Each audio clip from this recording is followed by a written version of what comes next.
Friends அஸ்ஸலாமு அலைக்கும், welcome to dream garden. வாங்க இப்போ நம்ம வெண்டைக்காவை பற்றி பார்க்கலாம். நம்ம வெண்டைக்காய் வாங்கின உடனே ஒரு 2 நாள் 3 நாள் வச்சாலே உடனே முத்தி போயிடும். ஒரு மாதிரியாக இது போல் முத்தி போயிடும். இது போல் முத்தி போகாமல் இருக்கிறதுக்கு என்ன செய்யணும்னா, நாம் வெண்டைக்காய் வாங்கின உடனே இங்கே பாருங்கள், இதை போல் கட் பண்ணி வச்சிடணும்.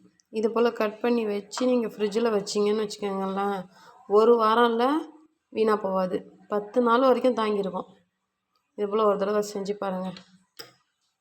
அப்படியே இது கடைக்காரங்க எனக்கு சொன்ன டிப்ஸு. நான் காய்கறி வாங்கக்குள்ளே அந்த கடைக்காரங்க சொன்னார், இதை போல் நீங்கள் வெண்டைக்காவை மேலே இது போல் இந்த காம்பை கட் பண்ணி வைங்க. இதை போல் உள்ள காம்பை கட் பண்ணி வச்சுட்டோங்கன்னா அந்த வெண்டைக்காய் முத்தியே போகாதுண்டு. ஓகே ஃப்ரெண்ட்ஸ், இந்த வீடியோ உங்களுக்கு பிடிச்சிருந்தா ஷேர்